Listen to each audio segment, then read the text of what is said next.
Yes, hello everyone, and welcome to this last presentation. Today it marks the end of our presentation on machine learning approach to diabetes risk prediction under extreme level scarcity based on semi-supervised and level learning. So our study still focuses on predicting the diabetes using a machine learning approaches such as unlevel unsupervised learning, semi-supervised learning, and positive and level learning. So all these techniques are just meant to improve the prediction in the low resource healthcare environment. So without wasting time, allow me go straight away to the content of our presentation. So basically, our slide shows the structure of our presentation. So we shall cover right away from introduction then up to acknowledgement. So I think that one cannot waste our time. So coming to the background of the study, so we realized diabetes is a serious chronic disease affecting more than 537 million adults worldwide. If not detected, it can lead to health complications. However, traditional methods are very expensive, so some people who does not have money to acquire such services, they remain undiagnosed with the diabetes within themselves. So our solution now comes in a way to handle it on the machine learning aspect so that we can solve that gap in low resource environment. So let me go to the next slide. So we can see from here related work. So the slide actually reviews the studies in the diabetes prediction. Different researchers use models such as logistic regression, deep forest, and many others, as you can see down here. So the most of them achieve accuracy, but had several limitations like dependence on full level data, poor explainability, high computational costs, and many others. So the gap we identified, for example, the lack of integration between semi-supervised learning and PU learning, and many others, the use of lightweight deployment, uh, that is on the end user's devices, that one was not handled. So there are a lot of limitations where our solution now comes in place to overcome it. So moving to the next topic of the presentation, that is problem statement that is driving our study. So in a low resource environment where people are not having money, so people remain under noise because they cannot afford this expensive laboratory testing. So from a machine learning perspective, health, healthcare data can say contain few levels, many unlevel data record, and then also imbalance positive cases. So now, traditional supervised learning or traditional method struggle under this condition. So therefore, this gives us a strong standpoint that our solution is to build the machine learning framework capable of learning under all these conditions where we have no level, where we have a few level, where we have a positive level. So basically, that is using supervised learning, semi-supervised learning, and also like positive and level learning. Yeah, so that is within the problem. So it categorizes computational problem, that is the one I've talked about, field level, so all of that. All right. So under research, this question and objective driving our study. As you can see, I don't want to waste time. Like, can supervised learning identify the patient subgroup linked to database risk and its associated objective that we want to attain?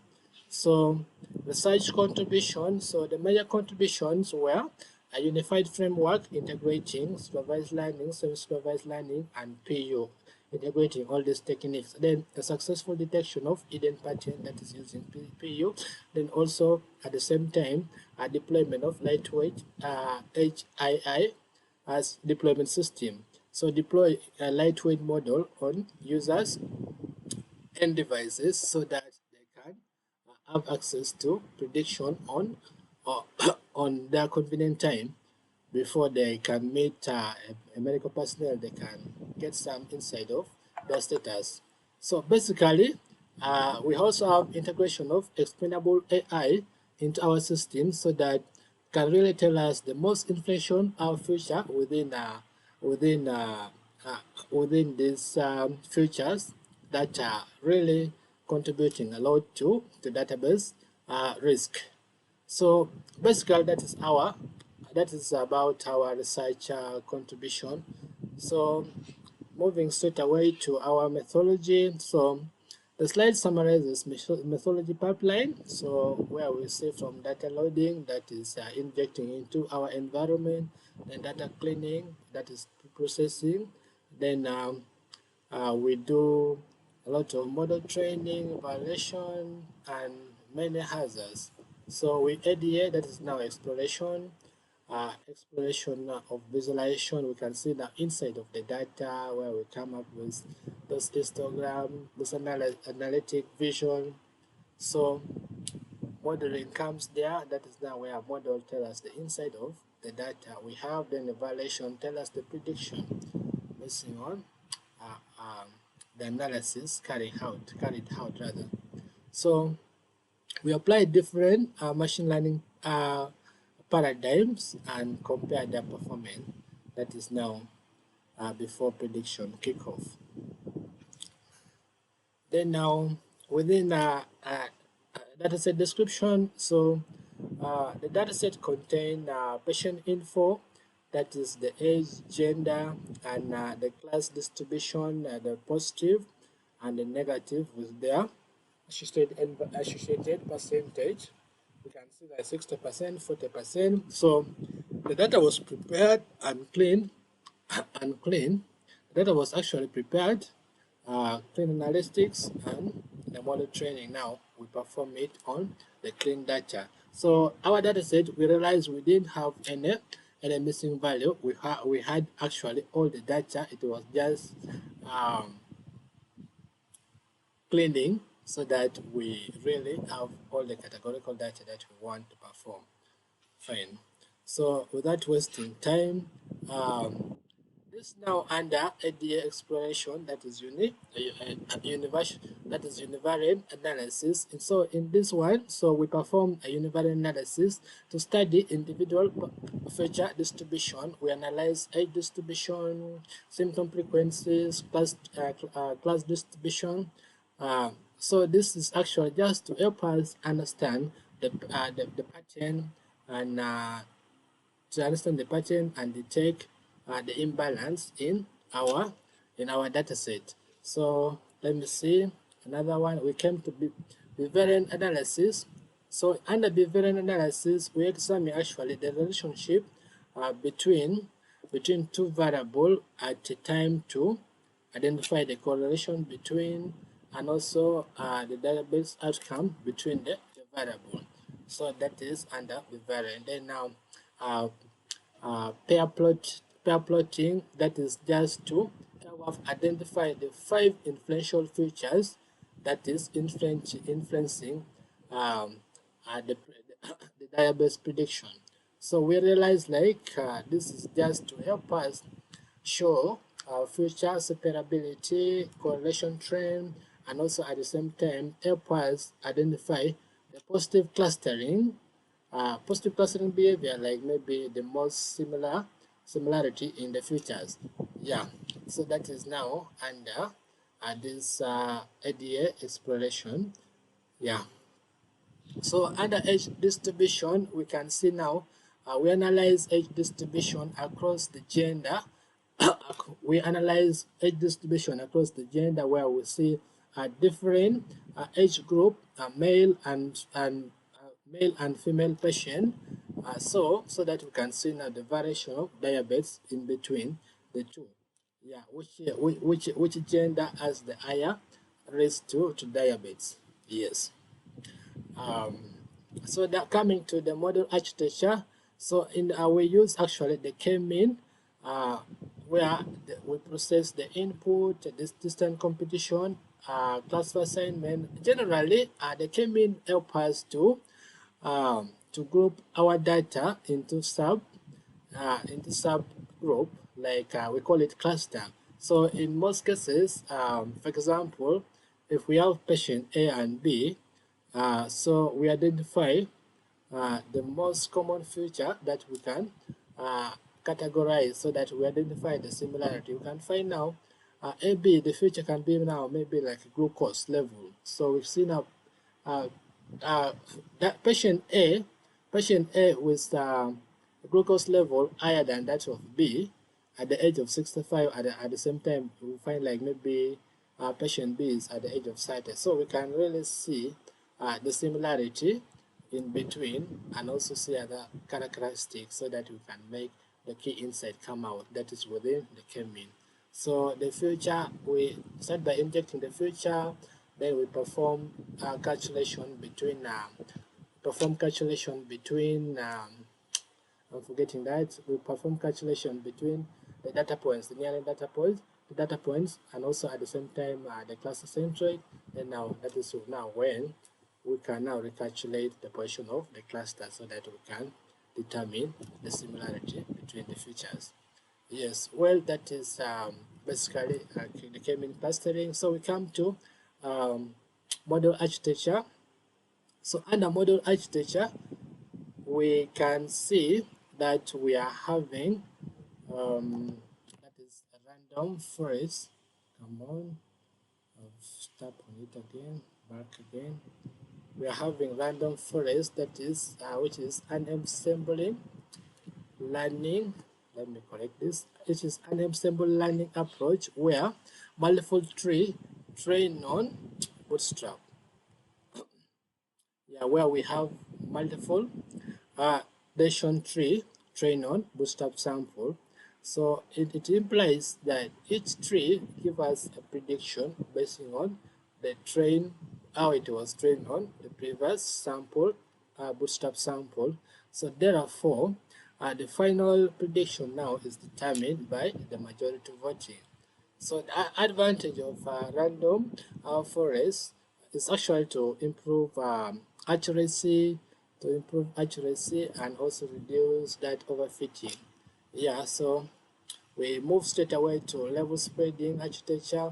So level spreading is a semi-supervised learning method, which actually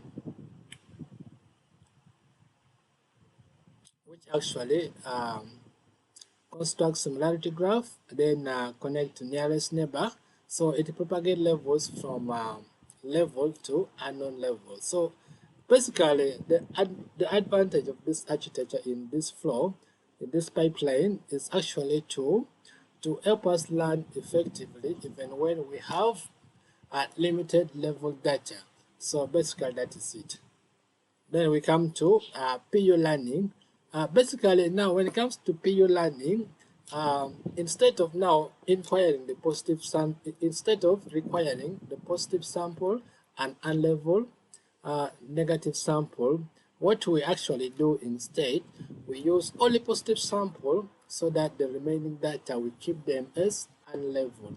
Now the model now relies on the reliable negative to train classifier in order to determine the hidden positive, so that it becomes reliable to determine undiagnosed patient in those low resource environment. So coming now to unsupervised learning, the slide actually now summarizes what we have talked about. We use K-mean, GMM model, DBS scan, and hierarchical clustering. So all these techniques that just based on feature similarity without using level. So they help us discover hidden structure in the dataset. So we go to semi-supervised learning. So the slide actually explains semi-supervised learning, that is level propagation, level spreading. So just like we explained the bigger picture before, building similarity graphs, spreading levels from neighbors, then improving prediction using a level data. So that is what it is all about.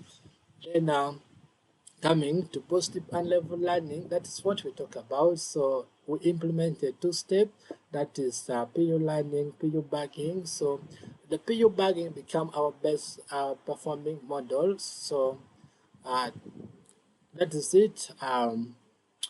Then now uh, models evaluation. So this slide generally can say is actually explaining the evaluation metrics that was used since the data set is imbalanced. So meaning the accuracy alone can be misleading. So we need to focus on some other metrics such as the operation recall, and recall actually itself, then true positive recovery rate, so that we can make a clinical information which is based on literally a reality. So the metric better measure the model's ability to detect the diabetic patient.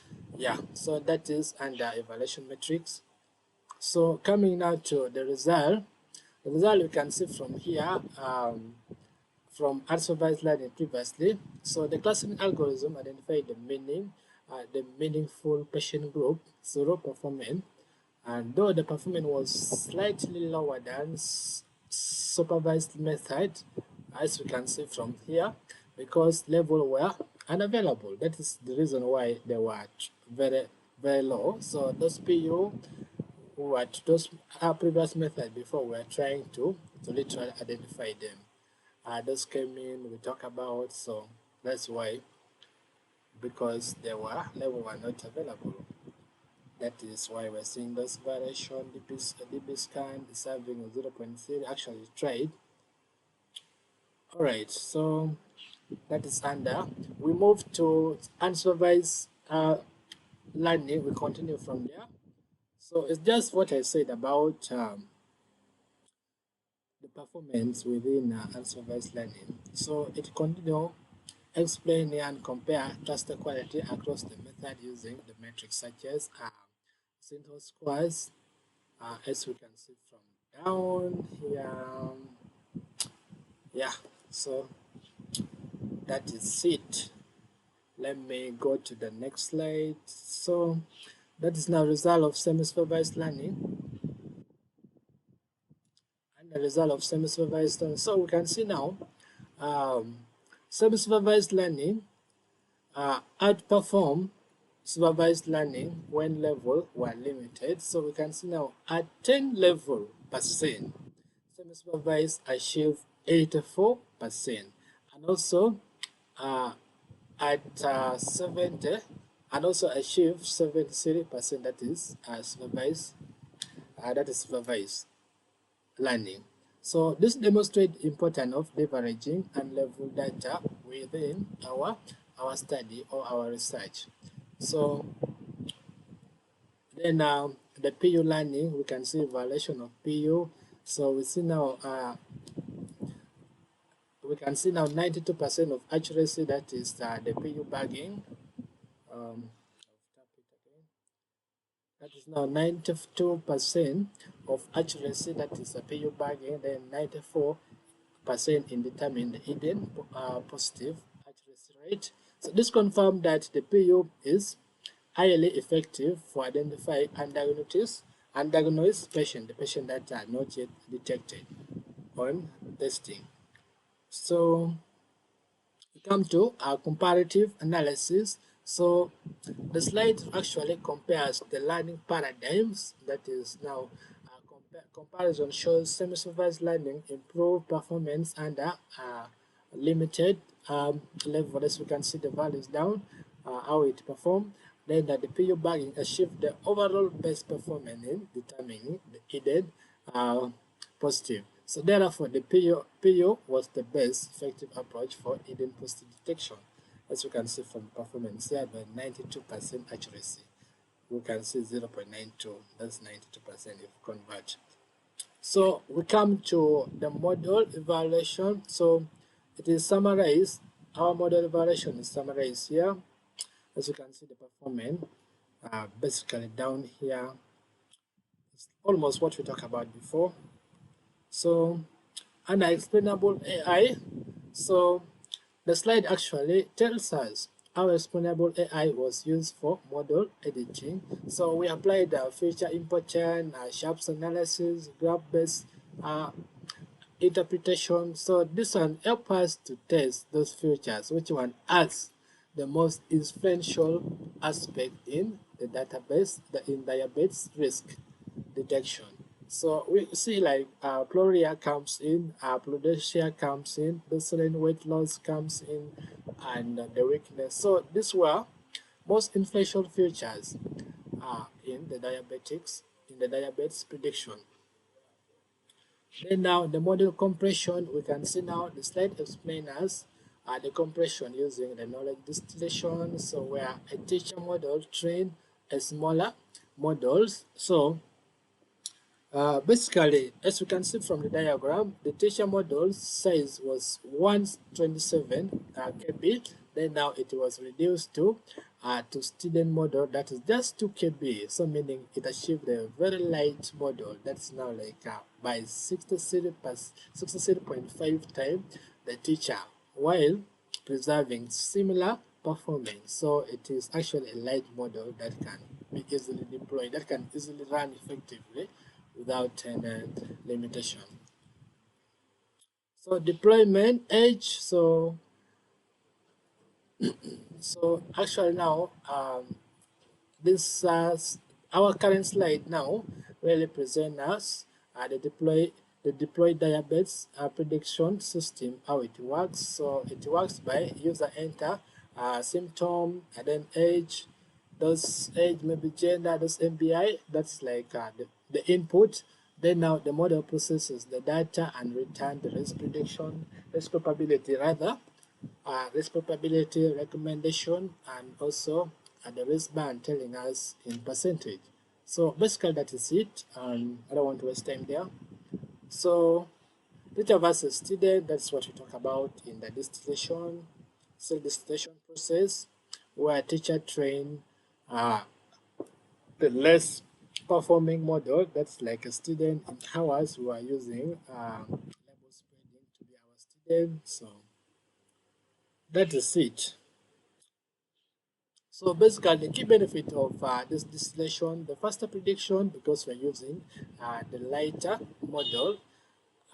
Also we have size reduction. We actually we reduce the size so that it becomes light, accuracy because the model is very light. So basically that is it. Basically that is it. Then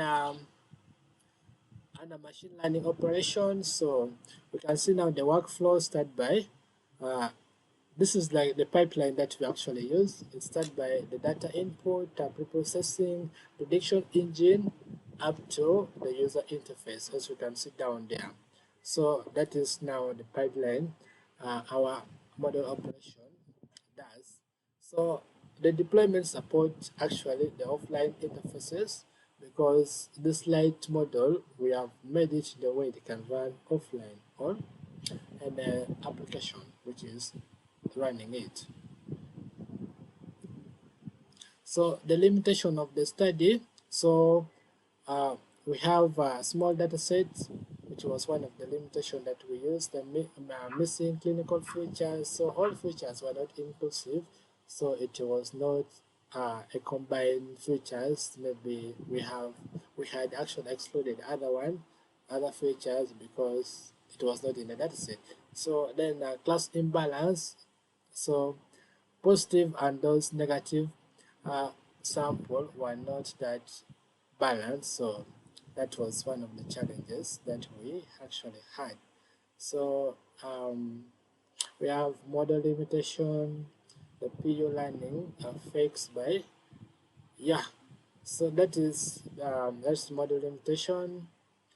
Then system limitation, we have limited real world validation. We haven't validated it in with the real users in the outside here. So it's one of the limitations that we have done, because we really needed to interact and validate how the system was supposed to be work, was supposed to work rather in this environment with the medical personnel, and also at the same time just with users, our users who need maybe concerning deployment with leverage devices, wearable devices. So limited real world validation, that is something very big.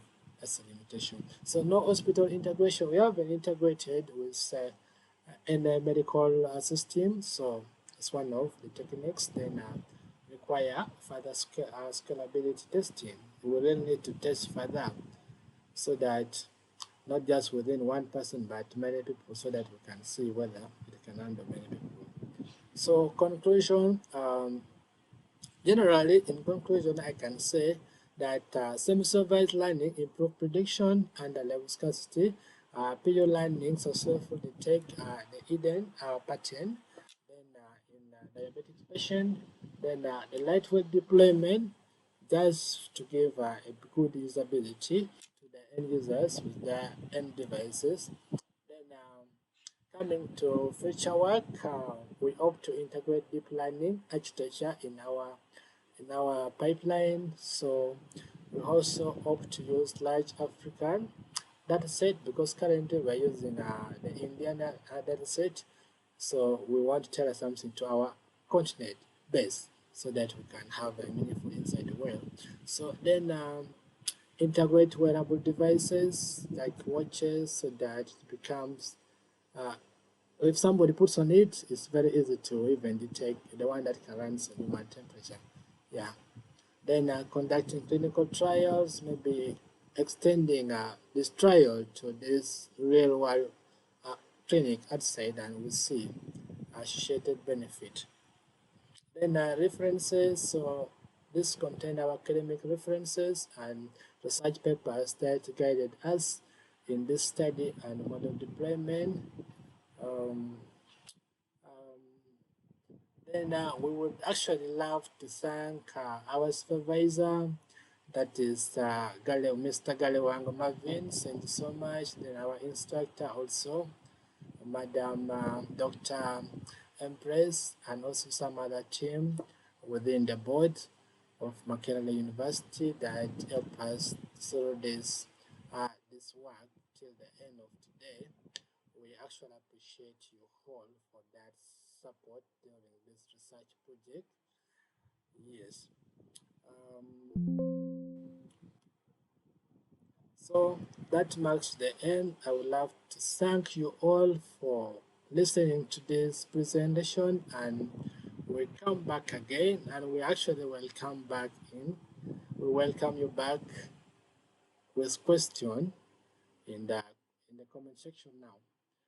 All right, thank you so much, everyone. I can say bye for now.